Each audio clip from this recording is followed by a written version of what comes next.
sirta iyo faa'iidooyinka ku jira xabasowdada. Xabasowdada ayaa dadkeena badankood aad u isticmaala ayaa sidoo kale waxay caan ku tahay isticmaalka dalalka Carabta. Xabasowdada ayaa waxaa ummadda Carbeed ogaadeen kumanaan kun oo sano ka hor. Daraasad dhowaan la sameeyay ayaa lagu tilmaamay inay faa'iidooyin gaar ah u leedahay xagga caafimaadka.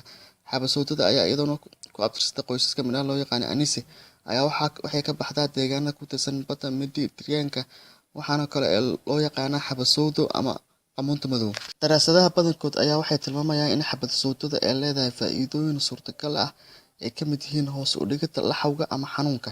Iyadoo la isticmaalayo xabasowdada, waxaa kaloo loo isticmaalaa saliidda xabasowdada dhaqidda dhaawacyada, ka hortagga kansarka ee sheegaya in daraasado cilmiga cusub oo dhowaan la soo saaray kuwaas oo sheegaya inay ka hortagto noocyada kansarka ee uu ka mid yahay kan ku dhaca mindhicirrada, taasoo xabasowdada joojiso kobaca unugyada kansarka fiditaanka jidhka.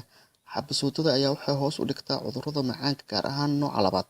Waxaa sidoo kale xabasowdada joojisaa kobaca noocyada kansarka sida ay caddeeyeen tijaabooyin badankood ay sameeyeen culummo shaybaadh lagu daweeyo kansarka habka noolaha ku yaala koonfurta California. Xabasowdadu waxay la dagaalantaa xanuunka uu ka mid yahay neefta, dhiig karka, kelyo xanuunka iyo qaar kale oo badan.